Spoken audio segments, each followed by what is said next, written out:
হবে আর তর্ক বিতর্ক হবে না, তা কেমন করে হয়? বিপিএল শুরু হলেই তর্ক বিতর্ক থাকবেই। বাংলাদেশ প্রিমিয়ার লিগ বিপিএল এবারের এই 2026 মৌসুমে মানে বলতে হলে 12তম মানে আসরটা, এটা এই 12তম আসরে পড়বে, যা 11তম আসর এই পর্যন্ত শেষ হয়ে গেছে।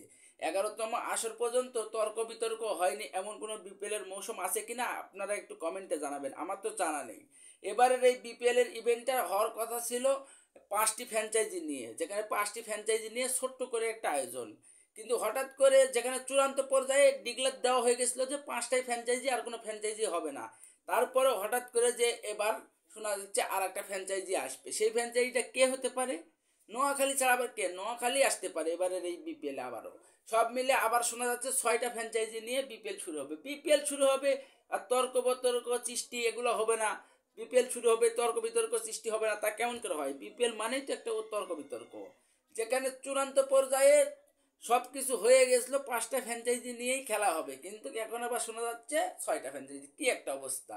যেখানে বিপিএল এর মতো ইভেন্ট, যেখানে পাকিস্তান প্রিমিয়ার লিগ সিপিএল এখন আইপিএল এর সঙ্গে টিক্কা দিতে পারে, কিন্তু আমাদের লিগ দুর্বল লিগ, যেখানে শ্রীলঙ্কার প্রিমিয়ার লিগও এখন বাংলাদেশের চেয়েও ভালো লিগে ভালো অবস্থানে রয়েছে, কিন্তু বিপিএল তো তার তার আগে থেকে শুরু হয়েছিল, তারপরেও বিদেশিরা ভালোভাবে, বিদেশি খেলোয়াড়রা বিপিএল খেলতে আসে না এই একই কারণে।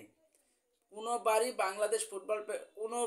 বাংলাদেশের এই ফুটবলে যেভাবে আগাচ্ছে এইভাবে তো ওরা ধরতে পারে না। বাংলাদেশের ফুটবল যেভাবে খেলছে তাতে একটা সময় আমরা এখন বিশ্বাস করতে পারি যে বাংলাদেশের কোনো লিগেও বাংলাদেশের বিদেশিরা খেলতে আসবে, কিন্তু এই ক্রিকেট শেষ। বাংলাদেশের ক্রিকেটে এইভাবে মানে একের পর এক এইভাবে যেভাবে খেলে যাচ্ছে, এইভাবে ছাতা কোনো সময় ভালো কিছু করা সম্ভব না, কারণ বাংলাদেশ ক্রিকেট একবারে শেষের পর্যায়ে চলে যাচ্ছে। যেভাবে বিপিএল এর গভর্নিং কাউন্সিল যে উদ্দেশ্য বিপিএল প্লেয়ার নিলাম অনুষ্ঠান একের পর এক ডেট পিছাতে আছে, সব কিছু মিলে টাইম মতন এখন এই বিপিএল শুরু করতে পারে কি বিসিবি, তাই এবার দেখার বিষয় হয়ে গেছে।